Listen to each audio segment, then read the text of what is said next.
Қыпшақ Сейітқұл ертегісі. Қыпшақ Сейітқұл 30 үйлі тобырымен жұрттың тегіс аттаныс барымтасы бар уақытта бұл 30 үй кедейді қалайынша етсем байытып, халық қатарына қосамын деп ойға қалды. Сауда етуге мал жоқ, барымтамен мал алсам, бір күндері жауда бізден қуып алады. Ақырында бұрынғылардың айтып кетуінше, жортуыл басы жолда қалса керек, соның бәрінде шамалап қарап, ақыр бір қиялға түсіп, Сейітқұл әуелі мекен еткендей бір орын іздеді. Көп жерлерді кезіп жүріп, ақырында Торғай тересіндегі Қабырға деген өзен судың бойына тоқтады.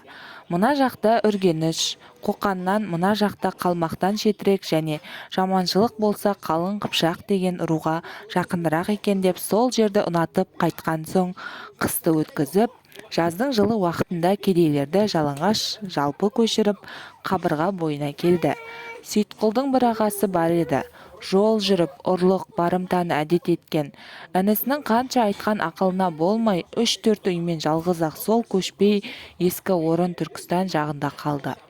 Қабырғаның бойына келген соң Сейітқұл қолына кетпен алып, 30 үйлі кедейге де кетпен беріп, жер тегістеп, егін егуге кірісті. Түркістан жағында көрген үлгісімен судан арық қазып шығарып, егінге су жіберді. Егіні піскен соң орып, жиып алып, артығын төңірегіндегі көшпелі елге сатып, мал етті.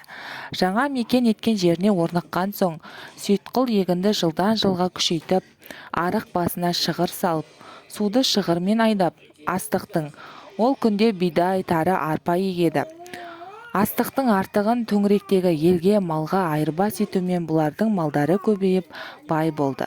Мұны көріп әрбір көшпелі елдегі жарлы жақыбайлар да келіп Сейітқұлға қосылып, 5-6 жылда Сейітқұл елі деген 400 үйге таянды дейді. Қош Сейітқұлдың өзі де, жиылған халқы да, малдары көбейіп бай болды. Ел жиылып, Сейітқұл жұрт ағасы болды. Енді сол жұртының адал бейнет, табан ет, маңдай терімен тапқан дәулетін аңдыған жаудан, ұрыдан, даладағы бөріден сақтаудың қамын ойлап, уайымға қалды. Солардан сақтану үшін Сейітқұл жұртын жиып кеңесіп, судың бір қолайлы жеріне шымнан биік қорған салдырды. Малдарына реттеп бақташы, қару жарақты қарауыл жүргізді. Бұлардың бұлайша бір ауызға қарап бекінген халық екенін байқаған соң, малға қызыққан сырттағы көшпелі халықтар батып келе алмады.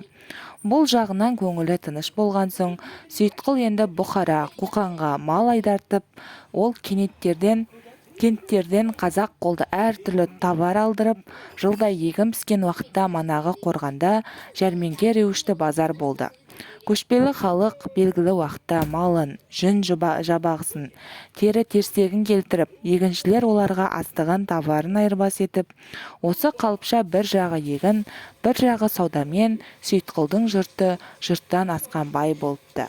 Манағы Сейітқұлдың ағасы аттаныс түсіспен жұрттың малын ұрлап бай боламын деп жүргенде, Қоңырат жағында қолға түсіп, кім екені де белгісіз біреу өлтіріп кетіпті. Қалған мал жанын ұрының малы деп Түркістан әкімдері талап алып, жамағаттарын Сейітқұл көп жылдар іздетіп, таптырып қасына алыптымыз.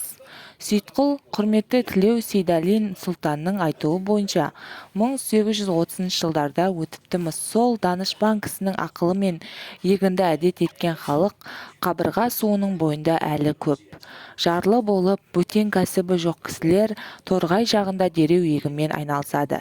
Ерінбей азаптанса, бірнеше жылда түзеліп, халық қатарына қосылады.